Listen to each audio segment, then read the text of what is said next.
12월 첫째 주 기도회 시작합니다. 네. 찬송가 1장 만복의 근원 하나님 찬양하겠습니다.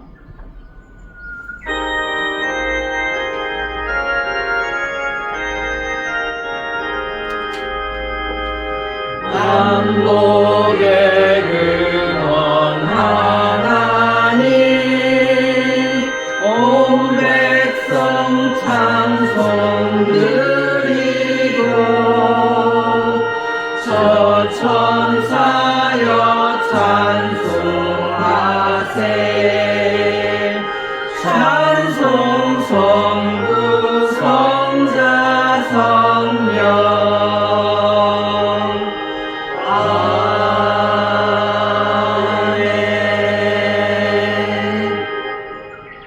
기도하겠습니다. 오늘 거룩한 주님의 전에 나와 예배드리는 저희 모두를 환영하며 축복합니다. 새로운 믿음의 여정을 시작하는 저희들에게 주님께서 친히 길과 진리와 생명이 되어 주시옵소서. 주님의 말씀을 통해 참된 평안과 기쁨을 얻게 하시고 세상의 어떠한 유혹과 어려움 속에서도 흔들리지 않는 굳건한 믿음을 허락하여 주시옵소서.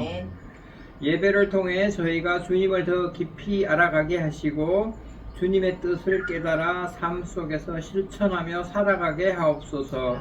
오늘 드려지는 모든 예배의 순서마다 주님께서 함께 하셔서 성령의 충만함으로 저희를 인도하여 주시기를 간구합니다.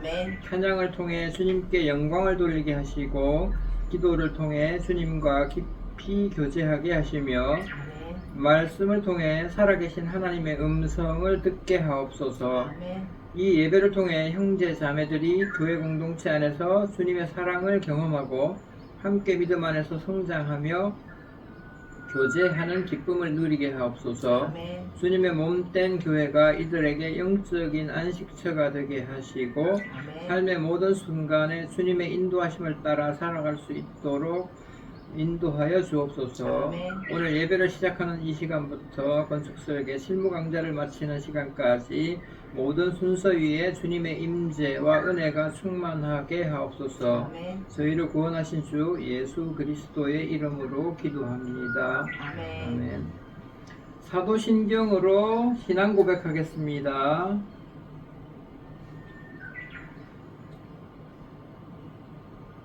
다같이 합독합니다. 시작.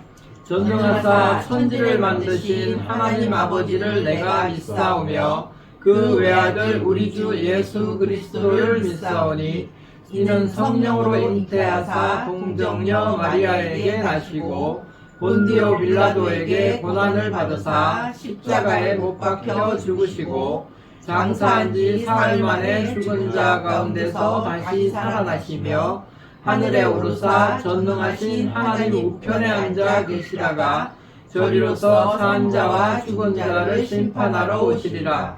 성령을 믿사오며 거룩한 공회와 성도가 서로 교통하는 것과 죄를 사하여 주시는 것과 몸이 다시 사는 것과 영원히 사는 것을 믿사옵나이다. 아멘. 찬송가 304장 그 크신 하나님의 사랑 찬송하겠습니다. 찬송가 304장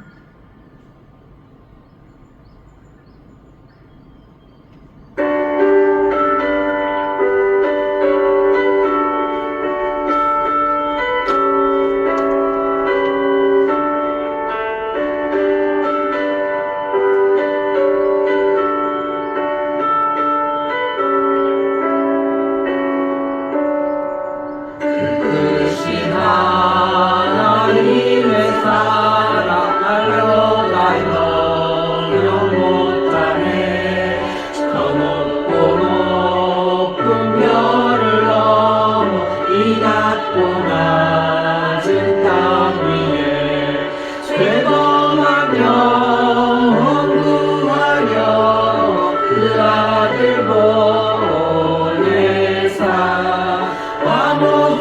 죄를 삼으시고 죄 용서하셨네. 하나님 크신 사랑을 증량다 못하네. 영원히 변치 않는 사랑 성도여 찬양하세. 괴로운 시절 지나가고 땅 위에 영화생할 때 주 잊지 않던 영혼들은 그 소리 외쳐 울어도 주 믿는 성도들에게 그 사랑 베푸사 우리의 죄를 사했으니 그 은혜 잊을까. 하나님 크신 사랑을 증량다 못하네. 영원히 변치 않는 사랑 성도여 찬양하세.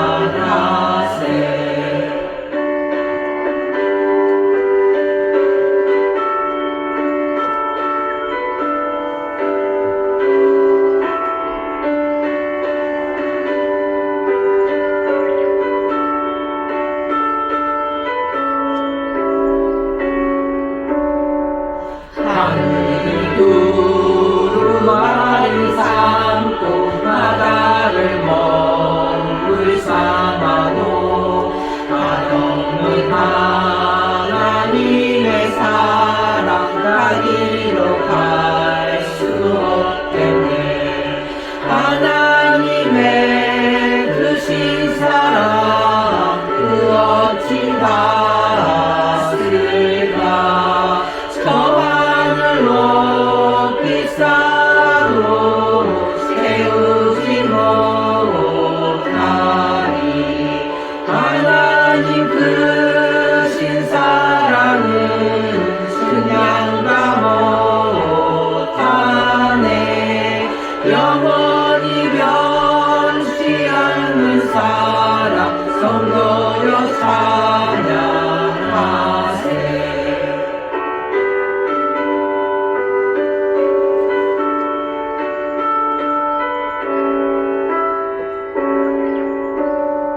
아멘. 민영기 총무님 기도해 주세요. 말씀 나누고 기도드리겠습니다. 너희가 요단 강가를 건너 가나안 땅에 들어가거든 너희를 위하여 성읍을 도피성으로 정하여 부지 중에 살인한 자가 그리로 피하게 하라. 이는 너희가 복수할 자에게서 도피하는 성을 삼아 살인자가 회중 앞에 서서 판결을 받기까지 죽지 않게 하기 위함이니라. 이 6성읍은 이스라엘 자손과 타국인과 이스라엘 중에 거류하는 자의 도피성이 되리니 부지 중에 살인한 모든 자가 그리로 도피할 수 있으리라. 우리에겐 영원한 피난처 되시는 예수 그리스도가 필요하므로 최고의 축복과 참 안식을 주신 예수 그리스도를 찬양합니다. 인간을 위해서 구원자로 이 땅에 오셔서 은혜로 길과 진료, 생명 되신 하나님께 감사를 드립니다. 도피성에 들어와 평안함을 주신 하나님, 우리도 전도와 선교의 삶으로 복음을 전하며 세계 복음화에 쓰임받는 사명을 감당하게 하옵소서. 아멘. 하나님께 영광을 올리며 이 모든 말씀 예수 그리스도 이름으로 기도했습니다. 아멘. 성경 봉독하겠습니다. 네. 오늘 하나님께서 우리들에게 주시는 말씀은 시편 127편 1절 말씀이 되겠습니다. 화면을 보고서 다 같이 합독하겠습니다. 시작. 여호와께서 집을 세우지 아니하시면 세우는 자의 수고가 헛되며 여호와께서 성을 지키지 아니하시면 파수꾼에 깨어 있으니 헛되도다. 아멘. 오늘은 젊은 건축가들을 위하여라는 제목으로 말씀을 전하겠습니다. 네.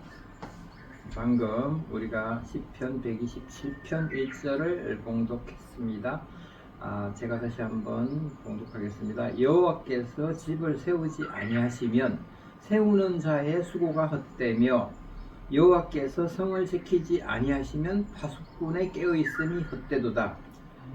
이 말씀은 우리가 우리 힘으로 내 의지로 집을 세우는 것이든지 아니면 파수꾼이 성을 지키는 것이든지 이 어떤 것들이든지 간에 하나님이 관여하지 않으시면 그러한 행위가 다 헛되도다 하는 것입니다. 그게 뭐야?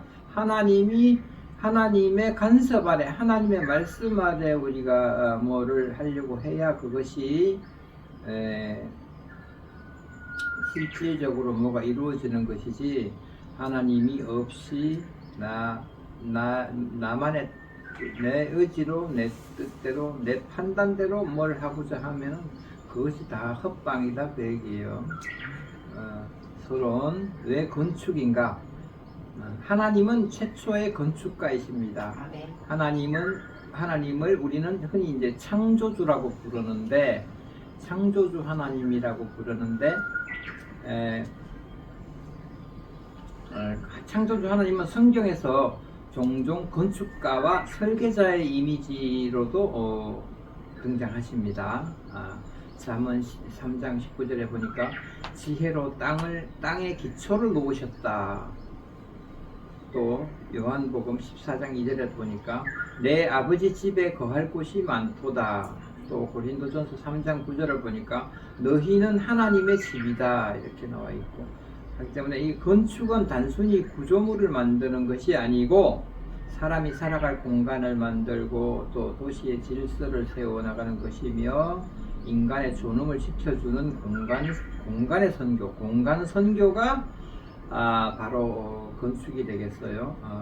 오늘 우리는 건축가를 꿈꾸는 청년들이 어떻게 하나님 나라의 건축가가 될 수 있는지 함께 생각해 보기로 하겠습니다. 본론으로 첫 번째, 하나님의 설계는 질서와 아름다움이다.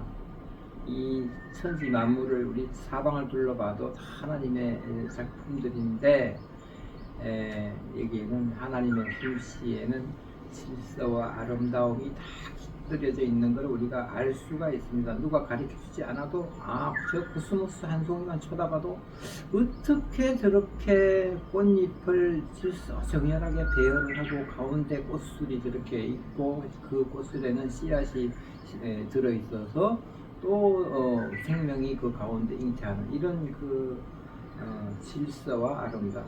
또 그 컬러를 봐요. 그 코스모스, 가을꽃 코스모스의 컬러를 보면은 그 형형색색이 정말 아름답기 그지없어요. 인간이 어떻게, 우리가 아무리 물감으로 그렇게 칠을 해도 그런 솜씨를 낼 수가 없습니다. 하나님의 설계는 질서와 아름다움의 극치라는 것을 우리가 누가 가르쳐주지 않아도 어떤 사물 하나를 봐도, 꽃 한 송이를 봐도 다 알게 됩니다. 느끼게 돼요. 그것이 어떻게 진화를 해서 말하는 스스로 그렇게 만들어져서 진화해서 그렇게 되었다? 그런 거짓말은 없습니다. 우리가 초등학교부터 중고등학교, 대학원까지 다 공부를 해도 다 그 공부하는 과정에서 진화론을 배워왔지만 사실은 알고 보면 진화론은 순전히 거짓말이에요. 건축에서도 가장 먼저 필요한 것이 무엇이겠습니까? 현황 파악을 해야 되겠죠. 현황 조사를 해서 현장 상황을 파악해야 되겠죠. 또 구조 분석을 합니다. 구조 분석을 해야 또 안전한 건물이 될 수 있으니까 분석을 하죠.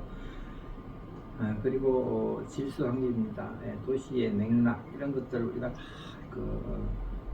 조사하고 그에 맞게끔 우리가 설계를 하는 것이 건축이에요. 건축적 언어로 표현하자면 빛과 어둠을 구분하신 것은 하나님이 빛이 있으라 빛이 있으라 해서 빛이 있음으로 해가지고 어둠이 또 있게 되고, 상대적으로 그렇게 구분한 것이 이제 우리 이 공학적으로 얘기하면 그게 이제 조명 계획이다라고 볼 수도 있는 것이고, 또 하나님이 물과 땅으로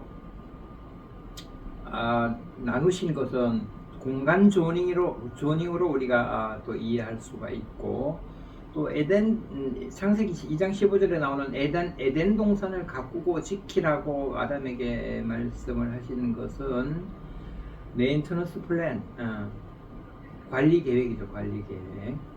이렇게 볼 수가 있는 것이기 때문에 하나님의 어떤 창조 질서나 이런 것들이, 창조 사역이 다 어떻게 보면은 우리가 배우는 건축에 해당된다고 할 수가 있어요. 그 규모가 다를 뿐이고, 그 정밀도에서 다를 뿐이고, 우리 인간의 어떤 그 역량을 뛰어넘는 창조주로서의 어떤 그 능력, 무한한 능력, 이것이 차이가 있을 뿐이지, 우리가 바로 배운 건축과 바로 비교가 될 수 있습니다. 우리가 건축을 꿈꾸는 우리 청년, 우리 두 분, 하나님의 창조는 무질서 속에서 아름다움을 끌어내는 작업이었다는 것을 알 수가 있습니다. 두 분의, 여러분의 미래 사역도 똑같습니다. 무너진 자리, 낡은 자리, 의미를 잃은 공간의 질서와 아름다움을 세워나가는 우리가 되어야 되겠습니다. 네. 그 다음에 두 번째로, 인간을 위한 공간. 예수님의 건축 철학을 한번 볼까요? 예수님은 건물을 많이 짓지 않으셨습니다. 예수님이 목수였죠. 건물을 많이 짓지 않으셨어요. 그러나 예수님의 사역은 사람을 세우는 건축이었습니다. 사람을 들어 세우는 건축이었어요. 사마리아 여인에게는 무너진 자존감의 터를 다시 세우셨고, 또 그 사회적으로 동족들에게 지탄을 받는 그 세무공무원에게는 무너진 어떤 사람과의 관계에 담을 허물고 새로 지으셨으며, 또 12사도 제자들에게는 흔들리지 않는 기초를 놓으셨습니다. 그 내용이 마가복음, 마태복음 7장 24절에 27절에 나와 있습니다. 예수님은 제자들을 세우는데 엄청난 공을 들이셨어요. 마태복음 7장 24절에서 27절을 제가 한번 읽어보겠습니다. 24절에 보니까, 그러므로 누구든지 나의 이 말을 듣고 행하는 자는 그 집을 반석 위에 지은 지혜로운 사람과 같으리니 라고 말씀하시고, 이 예수님의 말씀이에요. 그러므로 누구든지 나의 이 말을 듣고 행하는 자는 그 집을 반석 위에 지은 지혜로운 사람 같으리니 이렇게 말씀하셨고, 25절은 비가 내리고 창수가 나고 바람이 불어 그 집이 부딪히되 무너지지 아니하나니 이는 주추를 반석 위에 놓은 까닭이요. 26절에 보니까 나의 이 말을 듣고 행하지 아니하는 자는 그 집을 모래 위에 지은 어리석은 사람 같으리니 이렇게 또 돼 있고, 27절에 보니까 비가 내리고 창수가 나고 바람이 불어서 그 집에 부딪힘에 무너져 그 무너짐이 심하리라 이렇게 말씀을 하셨어요. 예수님의 말씀을 요약하면은 예수님의 말씀, 하나님의 말씀을 듣고 행해야만 듣고 그 집을 지어야만 반석 위에 지은 집과 같이 되고, 비가 내리고 창수가 나고 바람이 불어도 그 집에 부딪히더라도 무너지지 아니하다는 말씀이, 그게 이제 결국은 예수님의 말씀의 주추 위에 그 반석 위에 놓은 까닭이기 때문에 바람에도 견디고 창수에도 견디고 비가 들이쳐도 견디고 이렇다는 얘기예요. 그러니까 또 거꾸로 얘기해서, 예수님 하나님의 말씀을 듣지 않고 집을 짓는다? 그 집은 어떤 집이다? 모래 위에 지은 집이다. 사상 누각을 짓게 되는 그런 어리석은 사람이다 이런 얘기고, 그 다음에 그렇게 예수님 하나님의 말씀 없이 지은 그 어리석은 사람이 지은 그 집은 결국은 비 내리고 창수가 나고 바람이 불면 그게 다 무너져 버린다 그런 말씀이에요. 이게 예수님이 직접 하신 말씀이에요. 그러니까 예수님의 집은 건물이 아니라 사람의 삶이었습니다. 그 다음에 예수님의 설계도에는 늘 사람이 있었고 그 중심에는 사랑이 있었습니다. 우리가 그걸 알아야 되겠어요. 우리가 설계하는 공간이 얼마나 멋있고 혁신적인가는 우리가 그렇죠. 멋있는 공간을 위해서 우리가 항상 고민하죠. 노력하죠. 혁신적인 어떤 공간, 조형 이런 걸 위해서 우리가 계속 고민합니다. 그러나 더 중요한 것이 그 공간에서 살아갈 사람이라는 것입니다. 이 공간에서 누가 치유를 받을 것인가? 뭐 병원 건물이면 그런 생각을 안 하겠어요? 또 어떤 건물이든 간에 이 구조는 누구의 삶을 지켜줄 것인가? 안전이죠. 안전을 생각해야 된다는 거죠. 이 동선은 약자를 먼저 배려한 동선인가? 요즘 뭐 현상 설계할 때마다 뭐 뿐만 아니라 어떤 건물을 설계하더라도 우리가 보행약자를 고려하지 않을 수가 없어요. 누구나 다 나이 먹으면 보행약자가 되고 장애인이 됩니다. 할아버지 할머니들 병원에 가서 진단해보면 다 장애예요. 여기저기 장애 없는 데가 없어요. 기본적으로 사람은 나이 들면 그냥 그 장애인 그 자체입니다. 그렇기 때문에 우리가 공간 설계를 하거나 조형 설계를 하거나 어떤 건축 설계를 할 때에 이 노인들, 장애인들을 생각하지 않을 수가 없어요. 건축가는 결국은 단순히 건물을 짓는 것이 아니라 사람을 사랑하는 그런 사람이 되겠어요. 우리가 그런 사람들을 배려해서 건축을 설계하기 때문에 결국 건축가는 사람을 사랑하는 사람이 건축가다. 이렇게 얘기할 수가 있습니다. 그 다음에 세 번째로 견고한 건축가는 기초를 책임진다. 물질을 보면은 우리가 공학적으로 건축물을 보면은 그 기초의 중요성을 얘기하지만 우리는 건물 설계만 하는 사람이 아니고 우리에게는 신앙이 있습니다. 하나님이 있어요. 우리가 하나님 믿고 삽니다. 하나님 믿고 사는 사람들로서는 건축적인 기초뿐만 아니라 영적 기초를 견고히 해야만 될 것입니다. 예수님은 지혜로운 건축가를 반석 위에 집을 짓는 사람이라고 방금 전에 말씀을 우리가 보았습니다. 반석이란 기술이나 재능이 아니라 말씀과 순종입니다.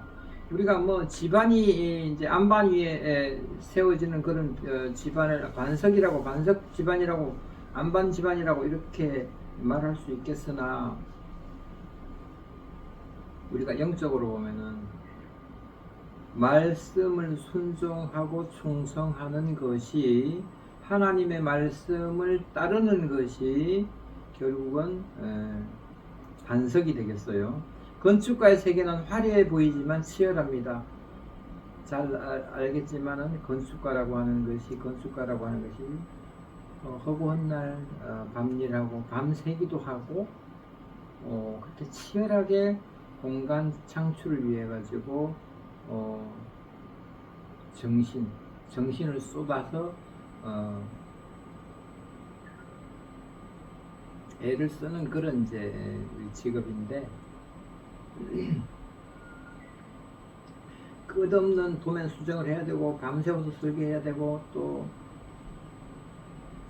뭐 사급이든 관급이든 간에 주어진 예산에 있기 때문에 그 예산에 맞춰 가지고 자재를 선정하고 하는 그런 고민. 그러니까 예산에 맞춰 설계해야 돼. 그냥 뭐 내 하고 싶은 대로 다 설계하면은 의미가 있습니까? 그 처음에 준비된 예산에 맞지 않는 설계를 한다는 거는 그거는 그냥 뭐 테이프 그 아키텍트밖에 못 되는 거예요. 우리가 현상 설계에서 늘 이렇게 낙선을 하고 하지만 낙선을 한다는 거는 안 지어진다는 것이고 그건 이제 페이퍼 아키텍트에 머물게 되는 거예요. 만일 실제로 우리한테 설계가 주어져서 우리가 설계를 하더라도 그 예산을 못 맞춰서 설계를 하면은 내가 아무리 설계를 잘한 설계라고 하더라도 예산에 맞지 않으면 그건 꽝입니다. 한마디로 지어질 수가 없는 거예요. 그래서 그 예산의 압박을 우리가 받아가면서 설계를 합니다.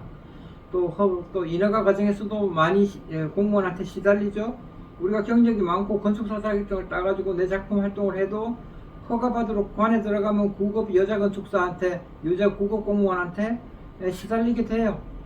스트레스 받게 되고 그게 이제 그게 뭐냐면 이제 관계 법규에 우리가 시달리게 된다는 얘기가 되고, 또 짓게 되면 현장에서도 그렇고 이 건물에 이해관계에 얽힌 사람들이 많아요.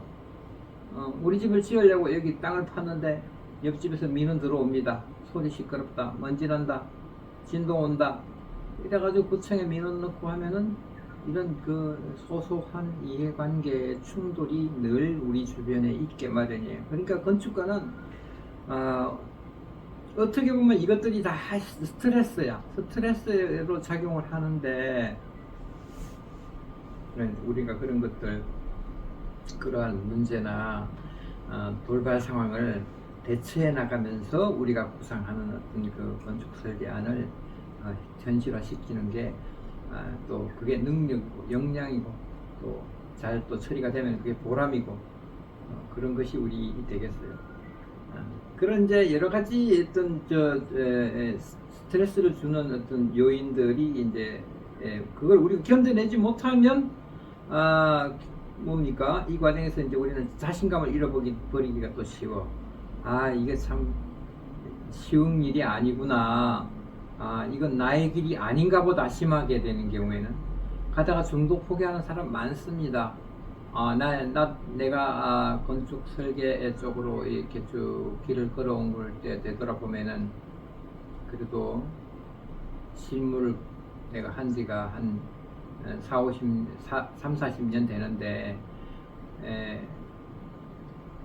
중간에 도태돼 가지고 다른 업종으로 전환을 하거나 직업을 바꾸거나 이런 경우가 엄청 많아요.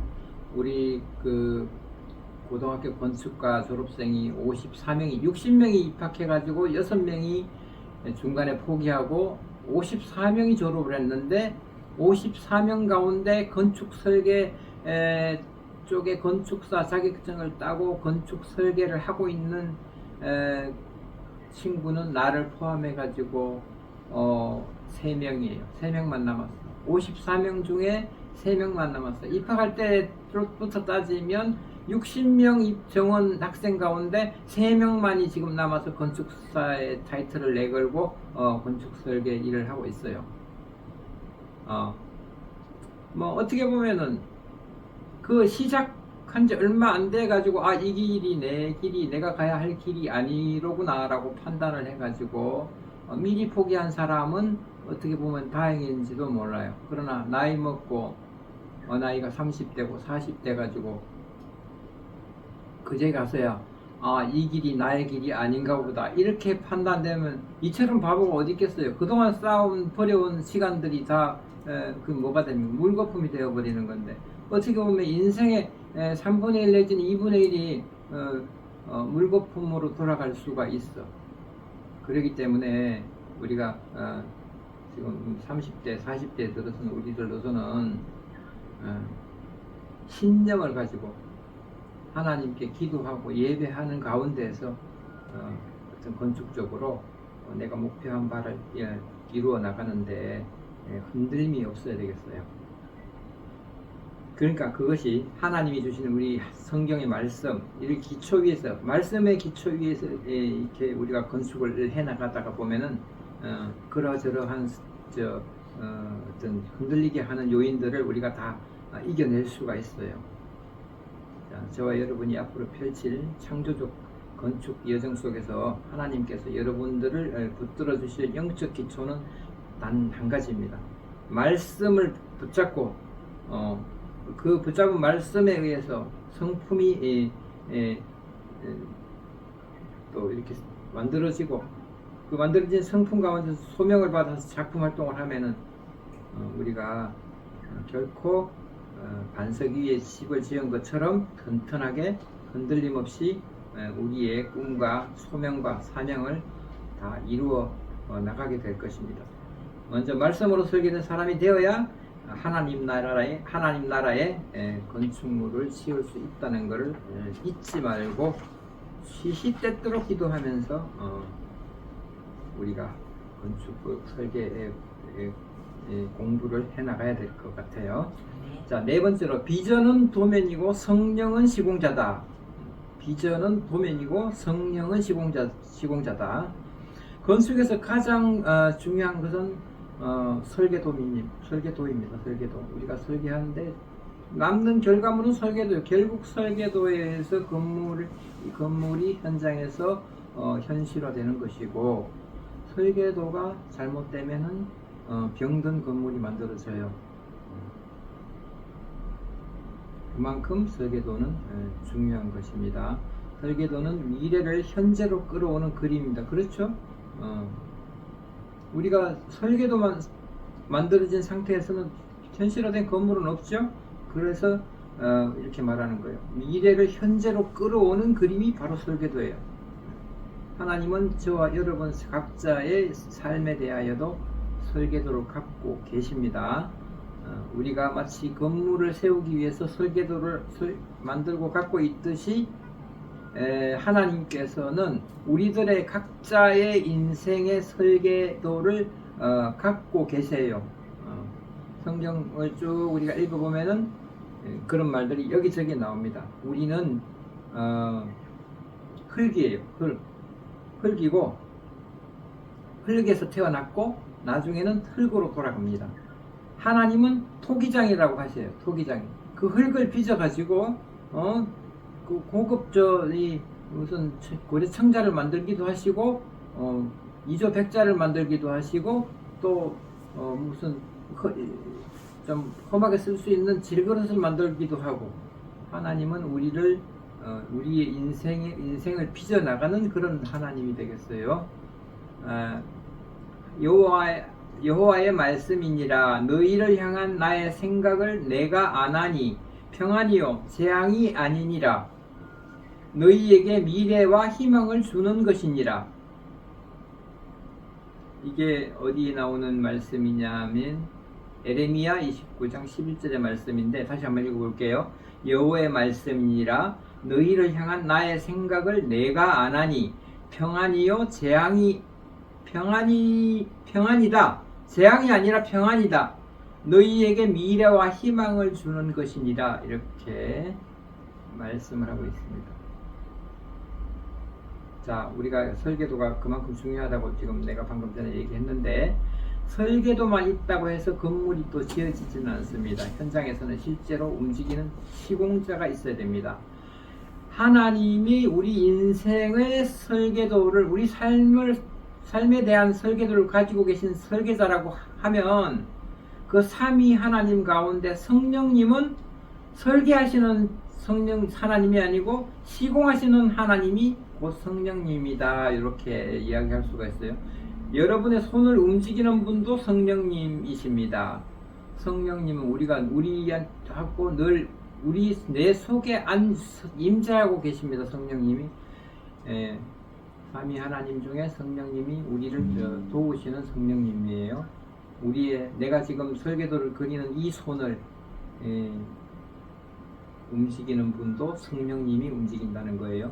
여러분의 창의력에 숨을 불어넣는 분도 성령님이에요. 여러분의 실수를 선으로 바꾸어 주시는 분도 성령님이에요. 성령님이 우리 인생에, 또 우리가 하는 건축 행위에, 건축 설계 행위에 시공자다. 우리를 움직이시는 분이다. 그분이 바로 내 안에 인재하고 계신 성령님이다. 이런 말씀입니다. 그래서 앞으로 중요한 결정을 해야 할 때 늘 이제 이렇게 기도해야 됩니다. 성령님, 제 손끝을 기도해 주십시오. 제 시선을 바로 잡아 주십시오. 제 마음이 주님의 설계대로 움직이게 하옵소서. 이렇게 이제 기도를 해야 된다는 거예요.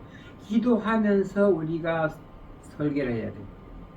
그냥 내 생각만 가지고 설계를 해가지고는 반석 위에 세워지는 집이 못 되고, 항상 성령님에게 기도를 해가면서 설계를 하고 공부도 하고, 이렇게 해야 창수와 바람과 비에도 끄떡없는 그런 우리가 건축을 설계를 할 수가 있게 될 것입니다. 또 다섯 번째로 하나님 나라를 위한 건축, 도시를 품는 마음. 성경은 새 하늘과 새 땅을 도시의 이미지나 즉 도시 이미지라고 하면 이제 성경에서는 새 예루살렘이라고 이제 표시를 하는 묘사를 하는데 계시록 21장에 그렇게 나오죠. 새 예루살렘 이렇게 나오면은 우리가 도시의 이미지를 떠올릴 수가 있고요. 도시는 사람들의 삶이 얽히고 설킨 곳이고 하나님께서 변화시키고자 하는 바로 그 현장이 도시가 되겠어요. 오늘 건축가는 단지 건물을 만드는 직업이 아니고 도시를 해석하고 사회적 약자, 아까 얘기했죠. 보행약자라든가 장애인이라든가 이런 사회적 약자를 가슴에 품고 또 공동체를 세워나가는 그런 사명자입니다. 단순한 그냥 그 공학기술자가 아니에요. 단순한 공학기술자가 아니고 우리가 하나님으로부터 우리가 하는 이 건축이라고 하는 이 도시 설계라고 하는 건축 설계라고 하는 일을 우리가 사명으로 받은 사람들이 우리들이에요. 고령자의 동선을 배려한 공간, 장애인 접근성을 확보한 건물, 아이들이 안전하게 머물 수 있는 공간, 자연과 인간이 조화롭게 공존하는 도시, 또 지역사회를 살리는 공공건축. 우리 지금 현상설계하고 있는 것이 공공건축이죠. 지역주민센터잖아요. 쌍문동 3동 지역주민센터. 지역주민센터는 뭐 끊임없이 현상설계가 나옵니다. 우리가 이번에 성공할지 실패할지는 아직 모르겠습니다만은 성공을 하든 실패를 하든 그 결과와 상관없이 우리는 앞으로도 계속 주민센터의 공공건축물을 현상설계를 통해서 계속 작업을 할 겁니다. 이 모든 것들이 하나님 나라를 공간 언어로 번역하는 사역이 우리가 하는 건축 설계가 되겠어요. 자, 여러분의 도면 한 장, 설계 한 줄이 수천 명의 삶을 바꿀 수 있다는 사실을 기억하기 바랍니다. 이것이 바로 하나님이 우리들 건축가에게 주신 영적 책임이요 사명이 되는 것입니다. 다음으로 결론입니다. 우리 모두는 하나님의 집을 짓는 사람들입니다. 이 세상적인 그런 집을 짓는 것은 물론이요, 사람들의 영적인 집을 짓는 그런 사명을 받은 사람들이 우리입니다. 시편 127편은 아까 첫머리에 봉독했죠. 127편 말씀이 여호와께서 집을 세우지 아니하시면 세우는 자의 수고가 헛되다. 하나님의 간섭 없이 나 혼자 세우는 세우는 집은 허물어진다. 비바람에 허물어지는 사상 누각이 될 수밖에 없다. 그런 이야기예요. 건축가를 꿈꾸고 있는 우리들, 이미 우리는 건축가의 길을 가고 있습니다. 우리의 인생과 진로 그리고 앞으로 설계할 모든 공간을 하나님이 세우는 집으로 들이시길 바랍니다. 이 이야기는 뭐냐? 하나님을 믿고 예배드리고 기도하면서 우리가 설계를 해야 온전한 반석의 집이 될 것이라는 얘기입니다. 자, 마지막 도전. 오늘 우리 본문의 말씀을 들으면서 우리가 하나님께 이렇게 고백하고 기도하기를 바랍니다. 하나님, 제 인생의 설계자가 되어 주십시오. 또 제가 세우는 모든 공간이 사람을 살리고 회복시키는 성전이 되게 하옵소서.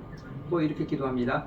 성령님, 제 손끝과 제 감각과 저의 상상력을 사용하셔서 주님의 영광을 드러내게 하옵소서. 이렇게 기도하면서 우리가 맡은 사명, 우리가 하는 일을 해나가야 하겠습니다. 기도하겠습니다. 하나님, 건축가를 꿈꾸는 우리 청년들의 마음에 창조 하나님의 영감을 불어넣어 주옵소서. 그들의 삶의 설계도가 당신의 손에 있음을 알게 하시고 그들이 세우는 모든 공간 위에 평화와 정의와 치유가 흐르게 하옵소서. 전능하신 하나님 아버지, 미래를 준비하며 불확실한 길을 걸어가는 모든 청년들을 주의 은혜의 팔로 붙들어 주옵소서.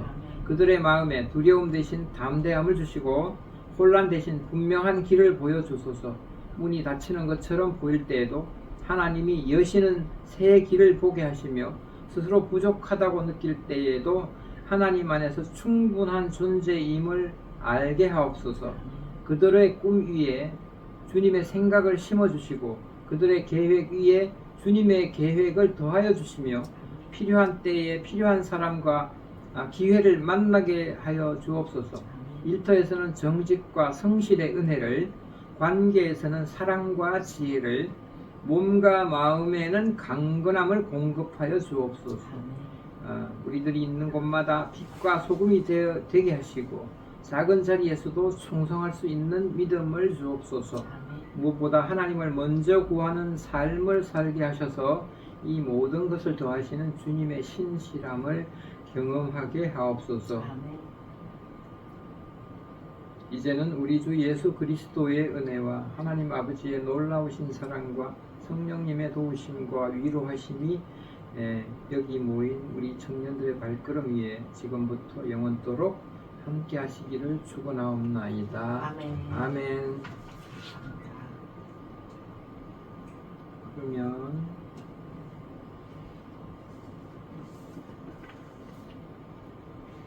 찬송가 620장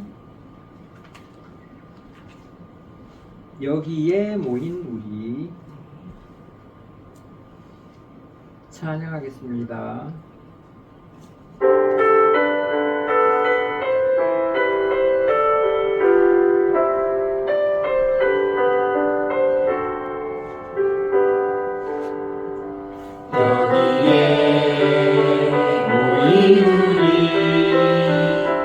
주의 은총 받은 자여라. 주께서 이 자리에 함께 계심을 아노라. 언제나 주님만을 찬양하며 따라가리니 시험을 당할 때도 함께 계심을 믿노라. 이 믿음 더욱 굳세라. 주가 지켜주신다. 어두운 밤에도 주의 밝은 빛 인도하여 주신다. 주님이 뜻하시니 헤아리기 어렵더라도 언제나 주 뜻 안에 내가 있음을 아노라. 사랑과 말씀들이 나를 더욱 새롭게 하니 때로는 넘어져도 최우승 이를 믿노라. 이 믿음 더욱 굳세라. 주가 지켜주신다. 어두운 밤에도 주의 밝은 빛 인도하여 주신다.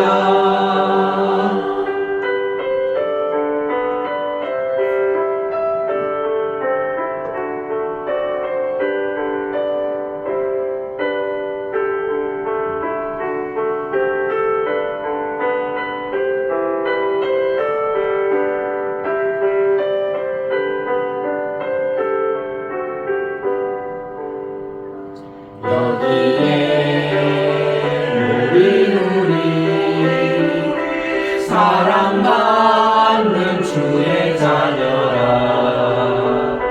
주께서 뜻하신 바 우릴 통해 펼치신다. 고통과 슬픔 중에 더욱 주님 의지하오니 어려움 이겨내고 주님 더욱 찬양하라. 이 믿음 더욱 굳세라. 주가 지켜주신다. 어두운 밤에도 주의 밝은 빛 인도하여 주신다.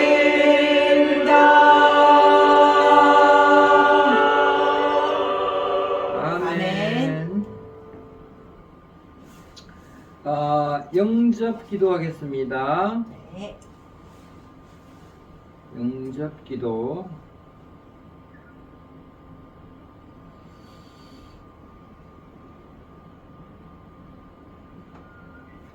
자, 다 같이 시작. 저는 사랑의 하나님을 모르고 사탄의 심부름과 종노릇하며 살아온 죄인입니다. 풍속에 매여 운명과 사주팔자의 저주에 묶여 우상을 숭배하며 살아온 죄인입니다. 지금까지 내 생각, 내 판단, 내 뜻대로 살아왔으나 확신과 참 평안함은 없었습니다. 지금 이 시간 거짓된 모든 것을 내려놓고 지금까지 지은 죄를 회개합니다.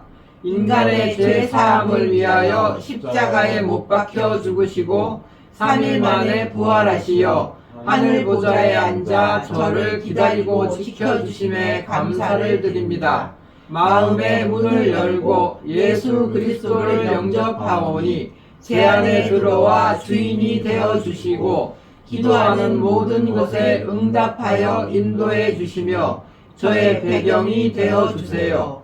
저를 자녀 삼아 주시고 남은 삶을 예배로 의지하오니 천국 가는 그날까지 주님의 자녀된 신분과 권세를 누리며 말씀에 순종하여 승리하도록 역사하여 주옵소서. 날마다 성령 충만하여 흑암을 꺾고 사탄 마귀가 틈타지 않도록 깨어 기도하게 하소서.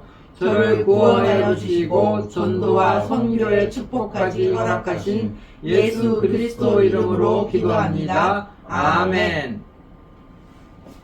주기도문으로 기도회를 마무리하겠습니다. 네. 시작. 하늘에 계신 우리 아버지여, 이름이 거룩히 여김을 받으시오며 나라가 임하시오며 뜻이 하늘에서 이룬 것 같이 땅에서도 이루어지이다. 오늘 우리에게 일용할 양식을 주시옵고 우리가 우리에게 죄 지은 자를 사하여 준 것 같이 우리 죄를 사하여 주시옵고 우리를 시험에 들게 하지 마시옵고 다만 악에서 구하시옵소서. 나라와 권세와 영광이 아버지께 영원히 있사옵나이다. 아멘. 아버지께 영광의 박수를 올리겠습니다. 네, 감사합니다.